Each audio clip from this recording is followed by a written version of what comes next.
Salut les fans de bonsaï, aujourd'hui on regarde comment on arrose nos bonsaïs d'intérieur, ou plus particulièrement nos ficus, juste après ça.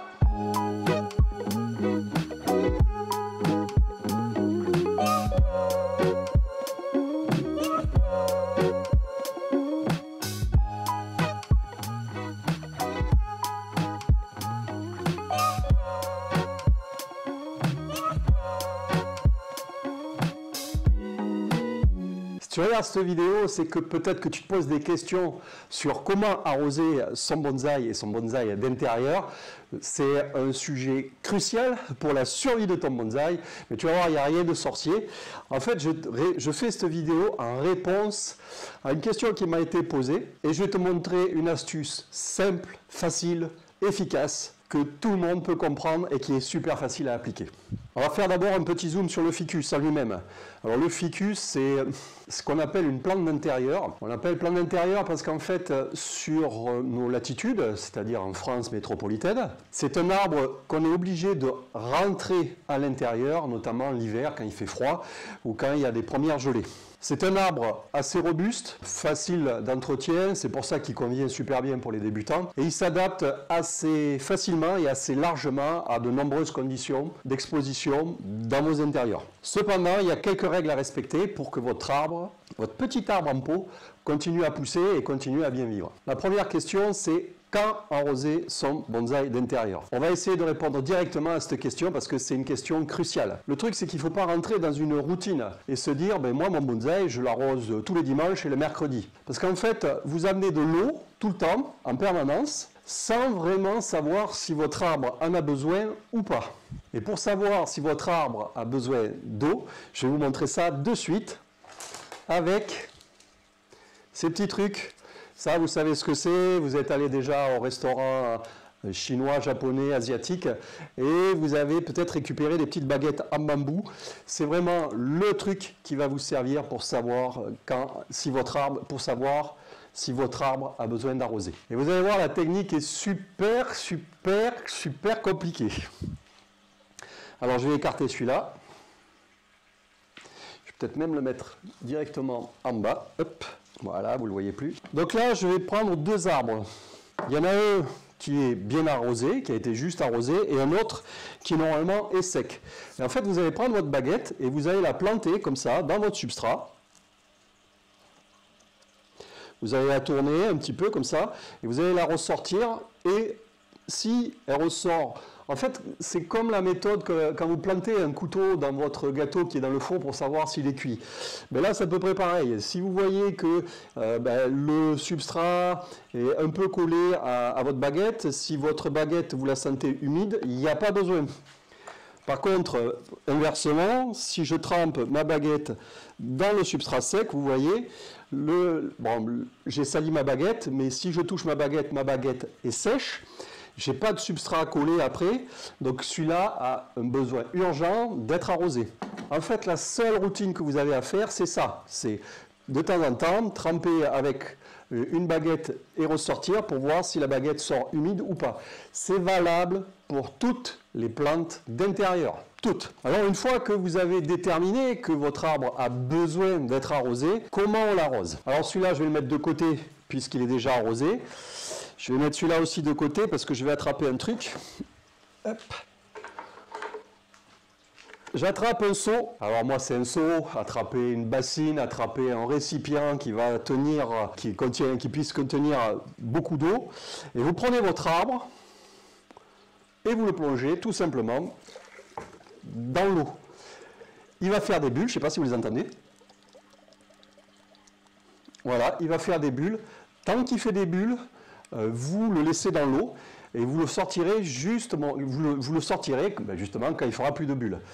Ce qui serait bien aussi, c'est de l'immerger complètement. C'est-à-dire que là, j'ai les feuilles qui sont un peu à l'extérieur, peut-être le faire en deux fois, c'est-à-dire un coup, une fois que la motte est bien humide, bien humidifiée, qu'il n'y a plus de bulles, vous reprenez votre arbre, vous le trempez un peu aussi au niveau du feuillage, vous le laissez s'égoutter, une fois que l'arbre s'est bien égoutté, vous le reposez dans son endroit où vous l'exposez. Donc voilà, là je sors mon arbre, j'attends qu'il s'égoutte un peu, Pourquoi je l'immerge complètement? Ça va avoir vraiment deux avantages. Par rapport à un arrosage, on va dire, avec une douche, un petit arrosoir, etc., on ne sait jamais vraiment la quantité d'eau qu'on a amenée sur notre substrat. On ne sait pas si le cœur de la motte est vraiment arrosé. Tandis que là, là, je suis sûr que l'intégralité de mon substrat est mouillée. Et le fait aussi d'avoir arrosé le feuillage, surtout sur les ficus et les bonsaïs, on va dire, d'intérieur, il faut leur amener aussi une hygrométrie au niveau du feuillage. Et petit bonus, vous allez faire un insectifuge, c'est-à-dire que pas mal de parasites comme la cochenille, comme les araignées rouges, détestent l'eau, et le fait de mouiller le feuillage, elles vont vraiment pas aimer et vont même s'en aller. Petite remarque, tant qu'on est devant cet arbre, vous pouvez remarquer qu'il a quelques feuilles jaunes. Ça, c'est pas grave, c'est normal que votre ficus ait des petites feuilles jaunes, c'est son moyen à lui, comme c'est un persistant, de renouveler son feuillage. Mais attention, si vous avez une chute importante et prématurée, et surtout si la chute des feuilles et la couleur de la feuille est verte, il faut vraiment vous inquiéter. Le truc, c'est qu'en faisant comme ça, vous allez vraiment éviter les excès d'eau, parce que ce qui tue à coup sûr un bonsaï, c'est l'excès d'eau. Le manque d'eau, il peut arriver à s'en sortir, surtout ce type d'arbre là, mais s'il y a un excès d'eau et que vous commencez à avoir des racines qui pourrissent à l'intérieur, ça va vraiment être catastrophique et très très difficile à rattraper. J'ai sorti mon seau, je vous ai mis une espèce de soucoupe, je ne sais pas si vous voyez bien, remplie de billes d'argile. En fait, c'est là-dessus que vous allez poser votre arbre une fois que vous l'avez arrosé. Pourquoi je dis là-dessus? En fait, je vais vous expliquer facilement. Ce qui est important, notamment pour les ficus, c'est de leur amener un environnement un peu humide autour d'eux. Dans nos intérieurs, en général, voilà, c'est chauffé, et puis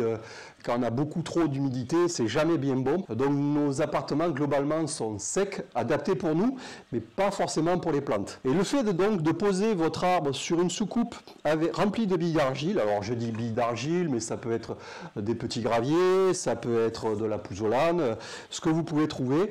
Ce qui est important, c'est de remplir votre soucoupe de billes d'argile, de la remplir d'eau, là je ne vais pas le faire pour ne pas en mettre partout, et de poser votre arbre sur ce lit de billes d'argile. Attention, chose très importante, je vais le faire avec ma main, en exagérant un peu, voilà, en exagérant un peu, ce qui est important, c'est qu'il y ait un vide d'air entre l'eau, qui est symbolisée, on va dire, par ma main, et le pot. Il ne faut absolument pas qu'il y ait un contact direct avec le pot, parce que, voilà, ça reviendrait à ce que je vous ai dit tout à l'heure.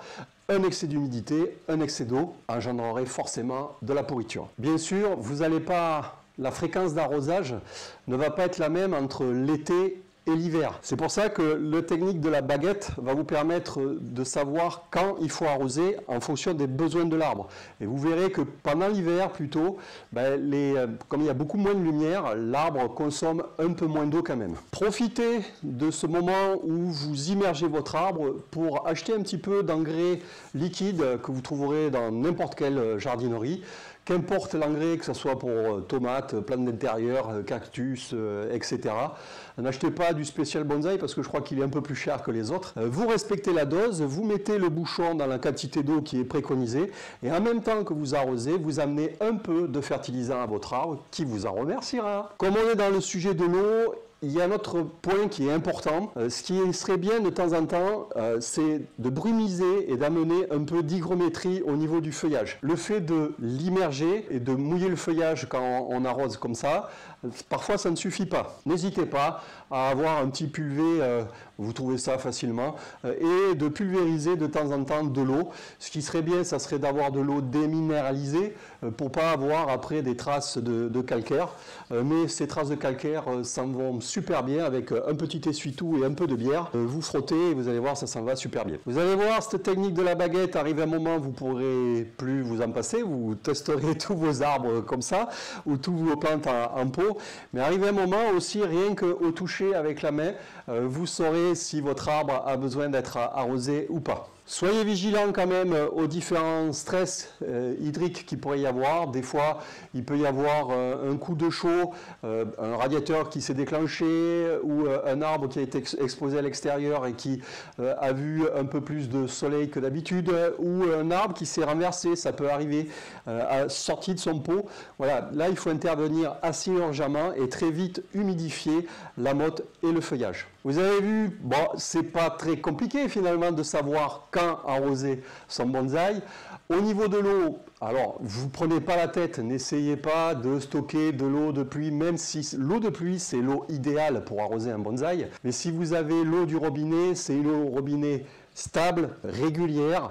Le petit truc que vous pourriez faire éventuellement, c'est de la mettre dans votre seau et de la laisser une nuit au moins ou 24 heures se reposer pour que le chlore s'évapore. Mais l'eau du robinet va très bien pour arroser vos petits arbres. Si par malheur vous avez eu un petit accident et que votre pauvre bonsaï est mort, dans la boutique je vous propose 2 arbres, c'est une petite promotion que je vous offre. Je vous propose donc 2 arbres, un petit ficus et un petit orme de Chine pour redémarrer cette passion qui, je suis sûr, continue à germer en vous. J'espère que cette vidéo vous a plu, que ça vous a donné des indices. Et le prochain truc qu'on verra, parce que, alors je vais le rattraper, bougez pas. Peut-être que le prochain truc qu'on verra, c'est notamment ces petits ficus ginseng, ou même si vous avez acheté ce type de ficus, on verra le prochain coup comment tailler, parce que ça c'est une question que une de mes tantes m'a posée, mais Bruno, comment on fait pour tailler, parce que mon machin il s'allonge, ben ça sera le sujet de la prochaine vidéo. En attendant, ben, continuez à faire du bonsaï, allez faire un petit tour dans la boutique, vous trouverez les liens en dessous, en description en dessous de la vidéo. N'oubliez pas d'arroser vos bonsaïs, je vous bise, à la prochaine, ciao ciao.